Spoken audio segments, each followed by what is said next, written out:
Là, je vais vous dire un secret, Maxime. Quelque chose que j'ai pas dit à personne à date. J'étais née, même si que je suis résidente puis citoyenne du Québec depuis mon toute jeune enfance, j'étais née à Ottawa.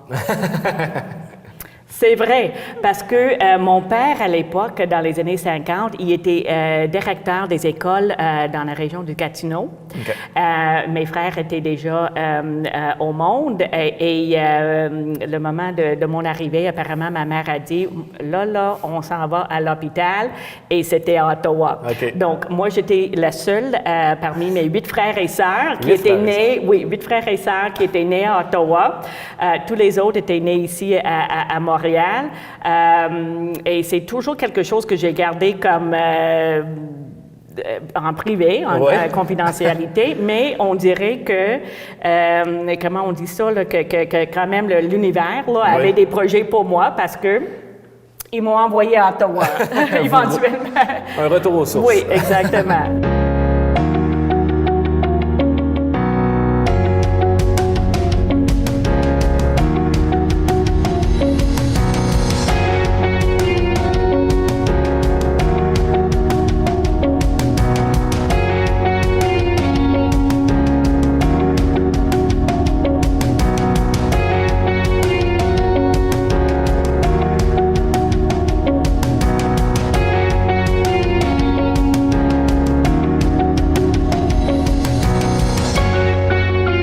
J'ai 5 sœurs et 3 frères. C'est quelque chose qui était quand même pas extraordinaire à l'époque. Nous, on est de l'héritage irlandais. Donc, les deux côtés de ma famille sont arrivés au Québec par l'entremise, soit directement d'Irlande ou par les États dans les années 1800. Et c'est ça, une famille irlandaise catholique, pareil comme les bonnes familles québécoises. On avait beaucoup d'enfants. Puis je peux dire, Maxime, que c'était une enfance idéale. Oui, on n'était pas riches, on n'avait pas beaucoup de sous, malgré que mon père, quand même, il avait un bon emploi avec le ministère de l'Éducation. On se manquait pour rien, là. C'était vraiment... Puis pour tout qui se passe, mettons, comme à la table du dîner, entre mes frères et sœurs, on était tous du monde qui aimait ça, de discuter de qu'est-ce qui se passait, puis on était capable de faire les arguments. Donc, on dirait que c'était une autre préparation pour ma carrière éventuelle.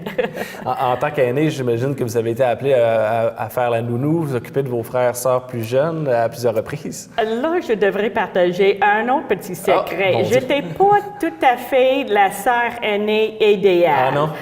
Mes 2 frères, par exemple, ils étaient très bons avec nous. Eux autres, ils nous ont gardés vraiment en sécurité. Ils jouaient avec nous. On faisait du baseball, puis soccer et tout ça ensemble.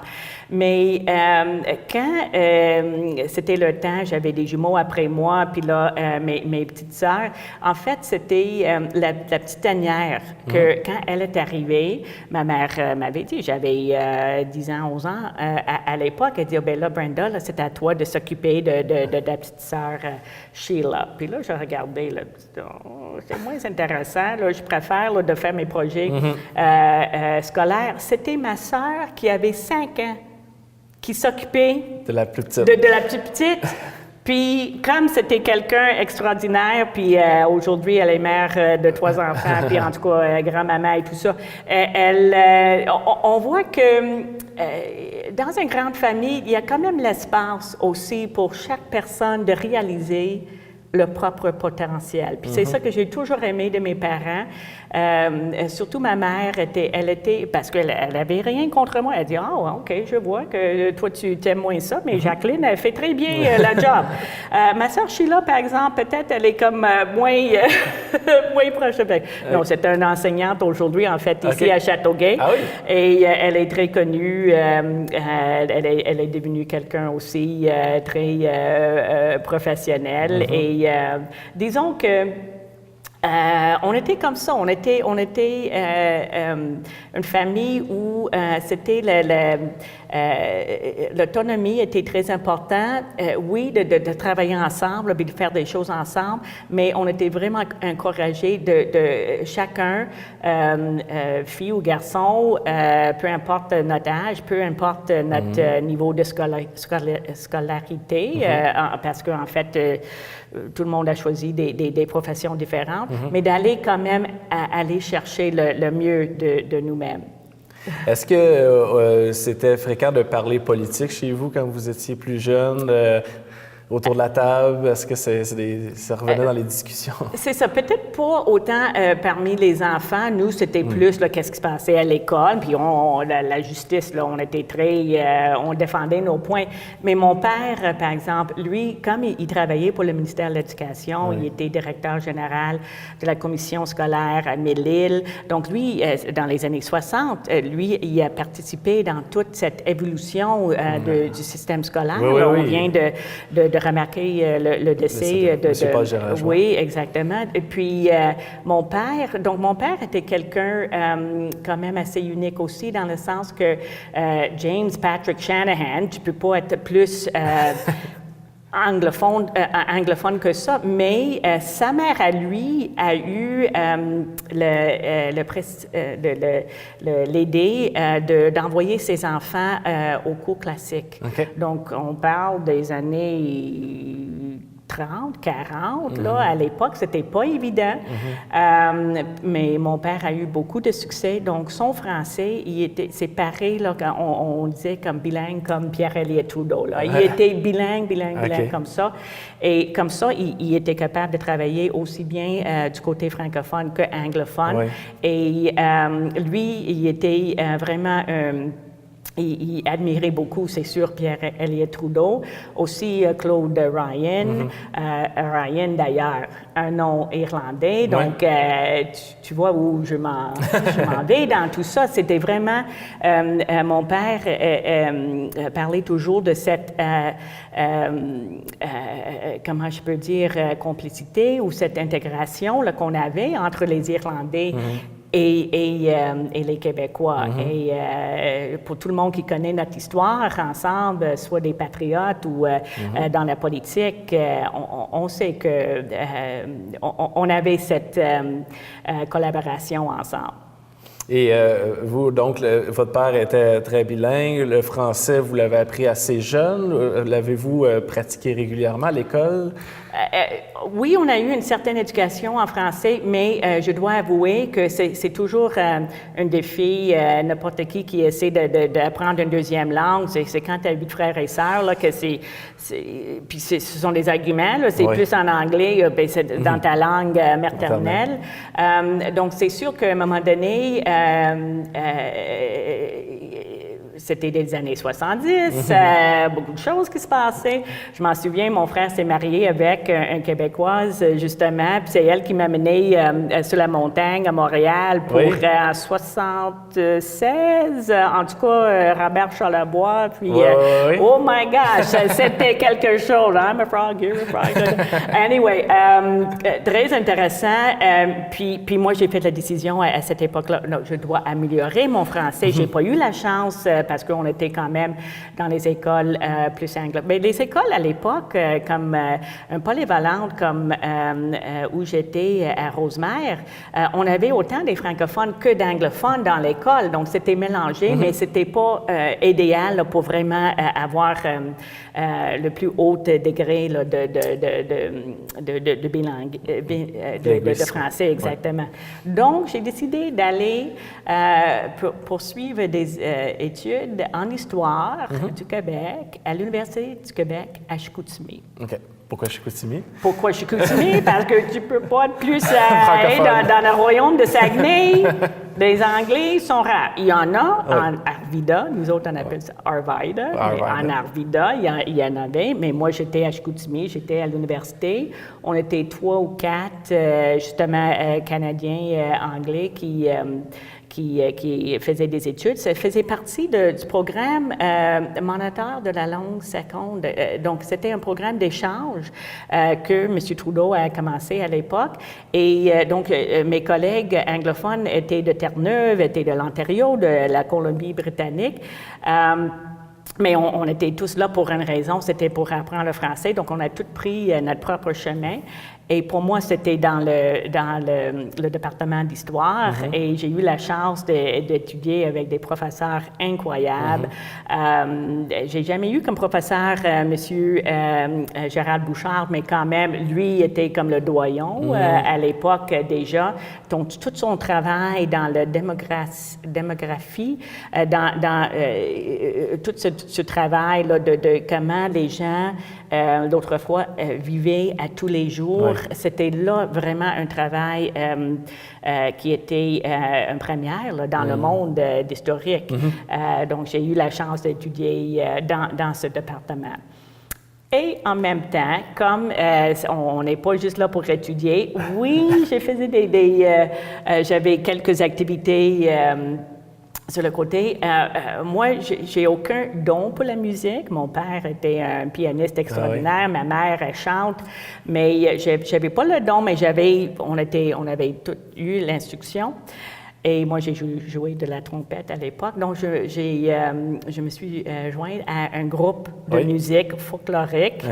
Et ça, c'était un plaisir. Puis, j'ai des bons amis encore à aujourd'hui là, avec qui j'ai participé. Puis, on a des très bons souvenirs là, de cette époque.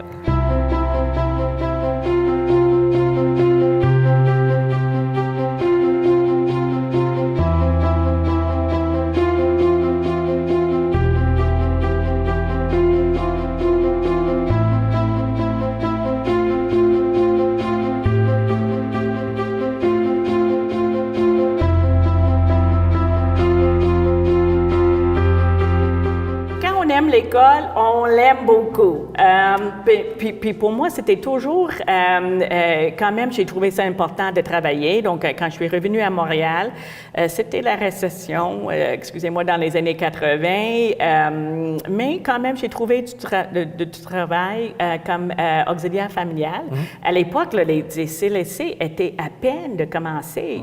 J'ai travaillé pour un groupe à but non lucratif qui est devenu un CLSC par la suite à Notre-Dame-de-Grâce. Et comme ça, je faisais partie d'une équipe, là, que nous autres, on était en train de comme bâtir les pratiques. Donc, même si j'avais aucune formation à l'époque comme travailleuse sociale ou communautaire, c'était quand même du gros bon sens là, de s'occuper des gens, d'essayer de les garder chez eux le plus long possible. Et qu'est-ce que j'ai appris avec cette expérience, c'est de rendre service aux gens. Je pense que c'est la chose qui donne la plus de satisfaction au monde. Donc, peu importe qu'est-ce que tu fais, quand tu rends service à quelqu'un, là, tu sais que tu as fait une bonne journée de travail. Donc, c'est un peu ça, là, c'est comme ça que j'ai commencé, mais c'est sûr que ça ne peut pas durer. Oui, j'avais des ambitions et pour monter plus haut dans l'échelle, c'est sûr qu'avec, j'ai pensé peut-être l'administration.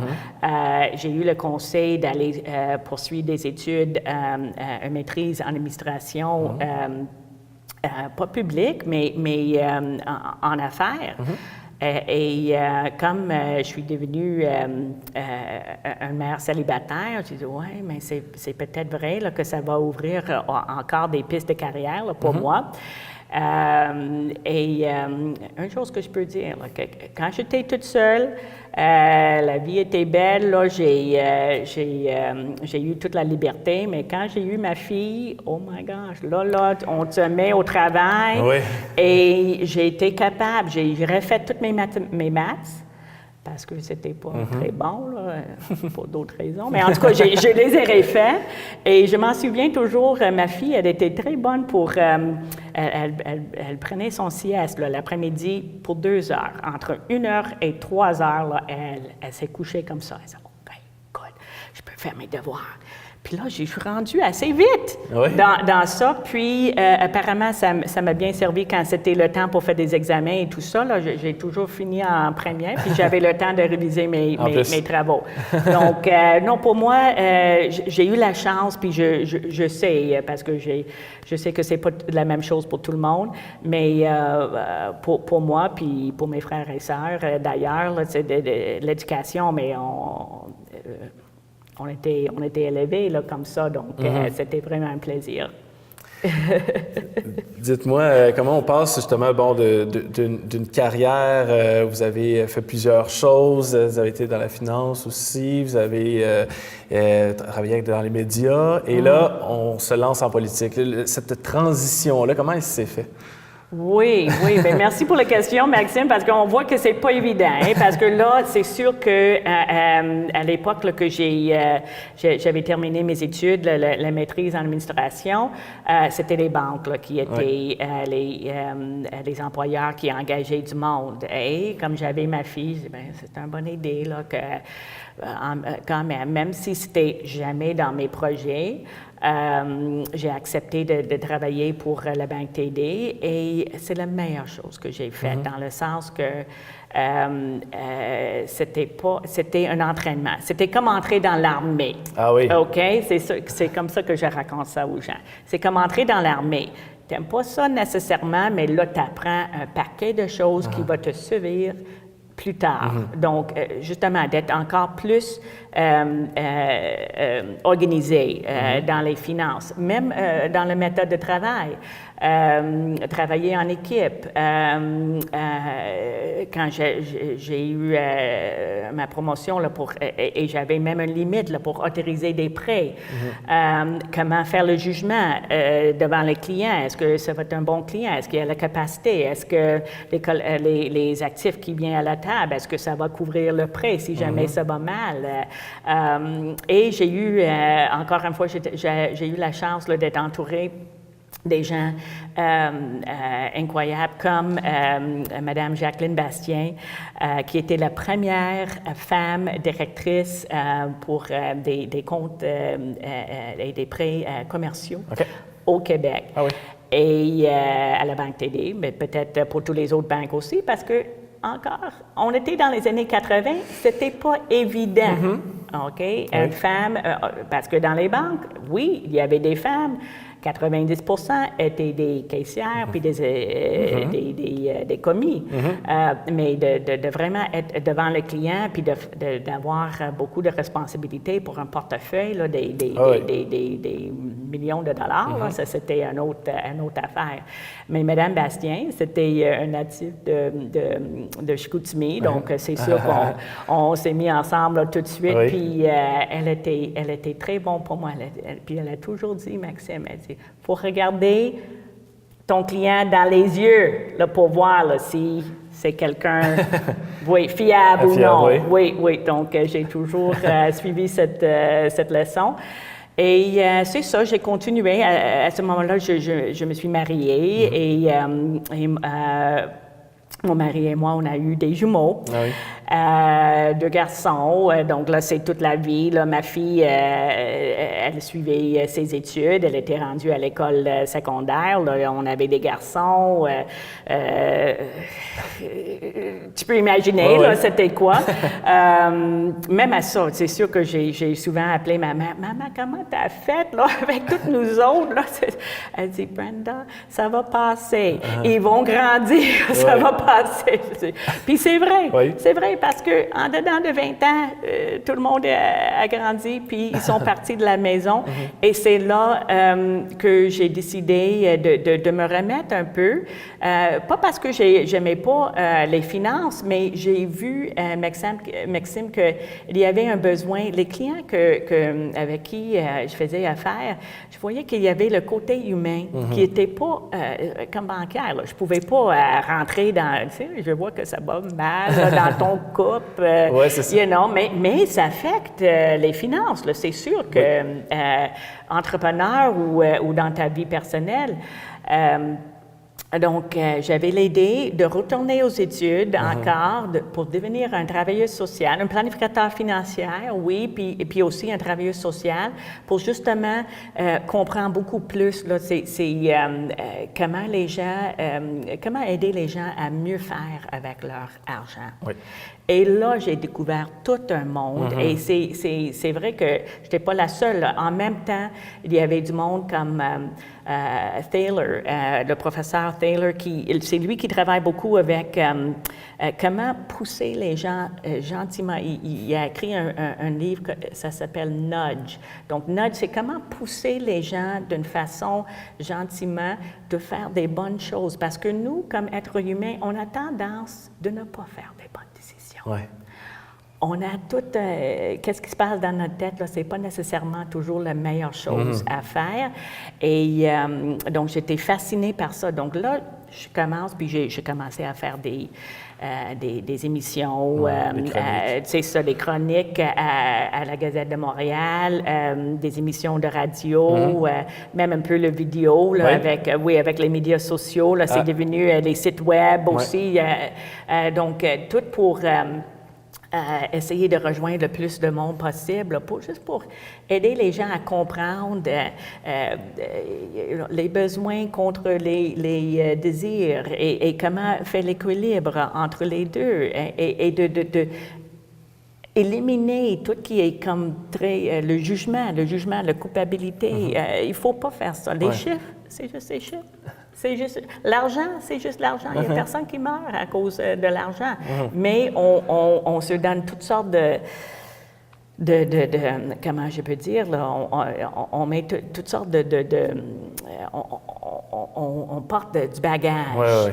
Puis quand on amène ce bagage dans nos décisions financières, c'est pas bon. C'est pas bon. Donc, c'était du travail intéressant, mais c'est sûr qu'à un moment donné, tu réalises, c'est pas juste l'individu qui fait des mauvaises décisions, il y a aussi le point de vue de la société. Et la société, ben, c'est le gouvernement qui est en charge de ça.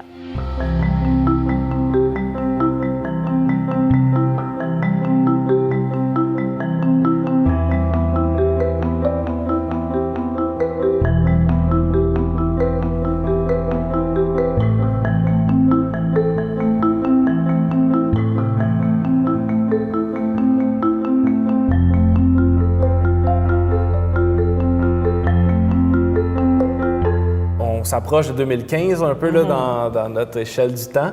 Le choix de la politique, le choix du fédéral, le choix de parti, donc ça arrive à quel moment et de quelle façon? En fait, c'est arrivé autour de 2013-2014. J'étais justement, je faisais partie d'un petit cabinet comme conseillère des investissements et j'avais ma chronique à la Gazette et je donnais des ateliers.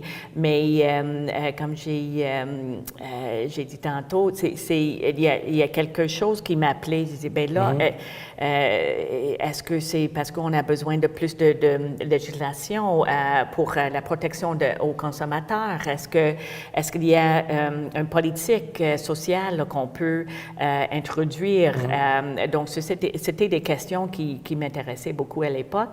Mais il y a aussi le fait qu'une certaine jeune Trudeau est devenu chef du Parti libéral du Canada. Et j'avoue, sans connaître, parce que dans toute cette période-là, même que j'avais eu connaissance un peu de la politique à ma jeunesse. J'ai participé dans les débats, puis j'ai assisté à quelques congrès de leadership pour le Parti conservateur, progressiste à l'époque, parce que j'avais un chum là, qui était impliqué avec eux autres, mais ça, c'est une autre histoire. Mais en tout cas, j'avais vu un peu ça, puis à l'époque, c'était vraiment des grosses affaires. Beaucoup en tout cas, c'était pas pour moi du tout. Donc, 30 ans plus tard, pourquoi cet intérêt encore? Parce que, justement, M. Trudeau a parlé des investitures ouvertes. Donc, je dis, ouais, c'est n'importe qui peut appliquer. Pourquoi pas moi? Et j'ai commencé, à ce moment-là, j'étais divorcée de mon mari. J'ai demeuré à Châteauguay. Les enfants étaient grands, puis partis de la maison. Et donc, j'avais le temps et l'énergie là, pour consacrer à un travail comme ça. J'ai trouvé l'association fédérale chez nous, à Châteauguay. C'était pas très actif à l'époque parce que ça faisait longtemps qu'on n'a pas eu du succès au plan électoral. On comprend ça. Puis aussi les générations. Là. Il y avait la génération qui était active était rendue dans la 75, 80 ans. Puis là, on n'a pas eu la relève. Donc, je dis, bien, laissez-moi travailler avec l'association. Ça, c'est quelque chose que j'aime beaucoup, là, de faire un peu d'organisation là. Et, mais avec le temps, c'était évident là, qu'on avait besoin d'une candidate. Et OK, Brenda, c'est à toi, là, c'est à ton tour d'essayer. Je dis OK, laisse-moi. Puis le secret dans tout ça, Maxime, il ne faut pas penser, oh, je vais gagner ou je vais perdre. Tu fais un plan. Puis à chaque jour, tu as des critères, tu as des objectifs à rencontrer. Dans mon cas, et c'est là qu'on a eu vraiment un bon encouragement là, de l'équipe du parti. Fais la porte-à-porte, aller rencontrer les gens, parler avec les gens, ramener tout ça, qu'est-ce que les gens disent à nous autres. Puis c'était comme ça qu'on a développé le plateforme ensemble. Puis en même temps, de se faire connaître là, dans le comté. Donc, c'est ça que j'ai fait. Puis éventuellement, j'étais obligée de faire une décision de lâcher mon emploi parce que tu peux pas, en tout cas pour moi, tu peux pas mélanger les deux ensemble. Et c'était à peu près 6 mois avant que les élections étaient déclenchées. Et je pense que c'était une très bonne décision, c'est sûr, après les faits.